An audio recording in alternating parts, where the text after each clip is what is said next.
श्री दुर्गा सप्तशती अध्याय नंबर 2 और अध्याय नंबर 3। आप सभी का स्वागत है आपके अपने चैनल श्री हरि पर। वीडियो को अंत तक जरूर देखें। सभी देवताओं का असुरों के साथ लगभग 100 वर्ष तक युद्ध चलता रहा। फिर एक बड़े बलशाली असुर महिषासुर ने सभी देवताओं को पराजित करके समस्त सृष्टि पर यम, वरुण, इंद्र इत्यादि देवताओं के सिंहासन को कब्जा लिया। अब सभी देवता ब्रह्मा जी को आगे करके भगवान शिव और विष्णु जी के पास आए और उनको बताया कि कैसे उनको एक असुर ने पराजित करके खुद ही वो इंद्र बन के बैठा है। सभी देवताओं की बात सुनकर शिव जी और विष्णु जी को काफ़ी क्रोध आया, जिसकी वजह से भगवान शिव की भौहें और उनका मुख टेढ़ा हो गया। उनकी आंखों से मानो खून निकलने वाला है, इतनी लाल हो गई। तब शिव जी के मुख से एक सफ़ेद रोशनी निकली और उसी प्रकार विष्णु जी, ब्रह्मा जी और अन्य सभी देवताओं के मुख से एक रोशनी निकली। सभी देवताओं ने देखा कि वो जो रोशनी थी उसके आने से 10 दिशाओं में एक अलग सी चमक हो उठी। सभी देवताओं ने देखा कि जो प्रकाश उनके मुख से निकला है वो सब प्रकाश एक जगह एकत्रित हो गया और उसने एक देवी का स्वरूप ले लिया, जिसको देखकर सभी देवता काफ़ी खुश हुए। और फिर भगवान शिव ने उस देवी को अपने त्रिशूल से एक शूल निकालकर दिया। इसी प्रकार भगवान विष्णु ने उनको एक चक्र दिया। अन्य सभी देवताओं ने उस देवी को अनेक प्रकार के शस्त्र दिए और वो जो शक्ति सभी देवताओं और भगवान शिव और विष्णु जी, ब्रह्मा जी से निकले प्रकाश से उत्पन्न हुई, उनका नाम जगदम्बा रखा गया। सभी देवताओं द्वारा भिन्न भिन्न प्रकार के आभूषण और वस्त्र देवताओं द्वारा उस देवी जगदम्बा को दिए गए।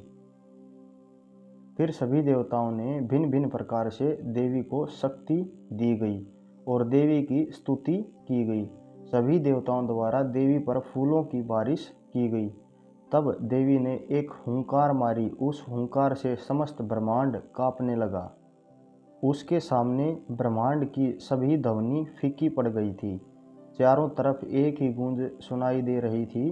सिर्फ देवी की हुंकार की यह हुंकार सुनकर असुर महिषासुर ने कहा कि यह क्या हो रहा है, और उसके सभी सैनिकों को आदेश दिया कि वो अपने शस्त्र ले जाएं और वो जो भी है उसका वध कर दें।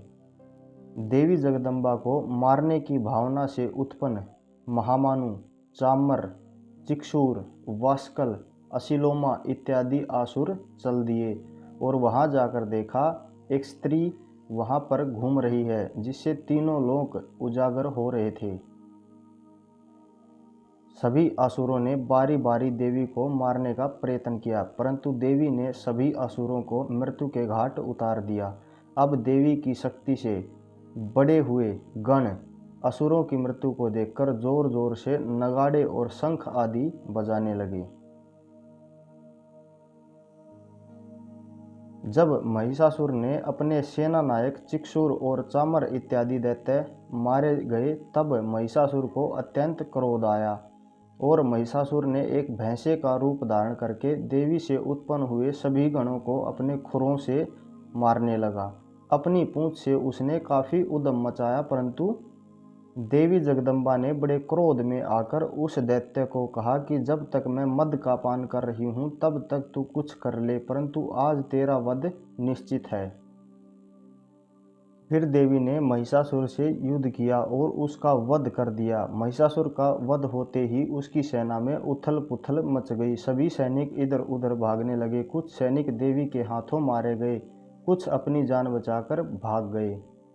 इस प्रकार महिषासुर और उसकी सेना के वध से श्री दुर्गा सप्तशती का दूसरा अध्याय और तीसरा अध्याय समाप्त हुआ।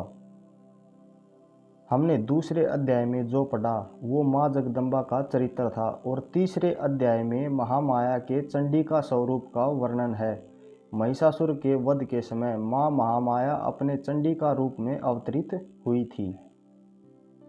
उम्मीद करते हैं आपको वीडियो पसंद आई होगी। मिलते हैं श्री दुर्गा सप्तशती के चौथे अध्याय के साथ।